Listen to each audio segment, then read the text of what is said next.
So we have with us here David Bingley, who is the distributor for Hong Kong and Macau, right, That's right, David? correct. So David is from Malta, but he has been immersed in the Hong Kong and Macau culture for many, many years. So David, would you tell us a little bit, you actually oversaw the project for the Dilmah Real High Tea Challenge in Hong Kong and Macau, two separate countries. That's right, yes. Two separate countries. How was it? How was the whole experience? It was a very interesting experience. Two completely different projects and two completely different cultures, because the Hong Kong culture is very much efficiency, now, action, tack, tack, tack. So there's a different culture and a different way of doing business and a different philosophy.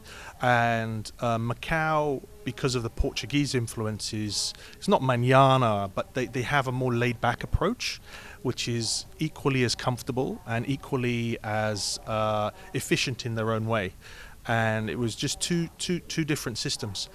We did the Macau competition first, and we had 8 teams, big casinos. So we had the Galaxy, we had the MGM, we had the Grand Hyatt, we had the City of Dreams, amongst others, Mandarin Oriental, and it was a very tough competition. We had 3 gold medal winners from there, and the grand champion was the MGM. In Hong Kong, we had 12 teams in total. We had the Ritz-Carlton, we had the Kowloon Shangri-La, the Island Shangri-La, we had the Hong Kong Cricket Club, W Hotel, Mirror, etc. Mirror is a designer hotel, pretty much on the lines of the W Hotel. And the grand champion, we had 2 grand champions actually, because they drew on points, and that was the Island Shangri-La and the Hong Kong Cricket Club. Well, that sounds like, there was a lot of exciting action happening.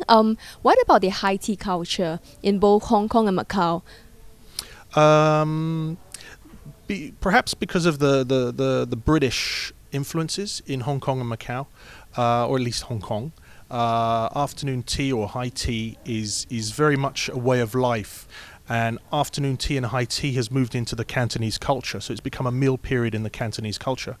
A lot of tai-tais or rich ladies will go around town and enjoy afternoon tea and high tea. Of course, the classic is the Peninsula. It's a must-see tourist attraction, and there's a lot of properties that have fantastic, great afternoon teas and high teas, and this is translated into Macau and the mainland China market. So you'll see a lot of well-to-do mainland Chinese ladies with all of their designer bags, etc., enjoying afternoon tea and high tea. And they do understand the culture, and they do understand the luxury, and they do understand the lifestyle of what afternoon tea brings. And Hong Kong and now Macau is just a classic place to enjoy this meal. Well, sounds like the high tea culture is really taking off in Hong Kong and Macau. So we have both teams here with us, and they will compete later, one in the morning and one in the afternoon. So David, if there's one thing you want to say to the teams, maybe you can look at the camera and maybe they're watching this live. Well, I mean, we've done a lot of practice. You've been on a long journey. We've been on a long journey together. You've done the School of Tea. You know what you're doing. Just keep focused and centered, and I'm sure you'll come away at worst with a gold, at best as grand champion. Thank you. Good luck to Team Hong Kong and Macau.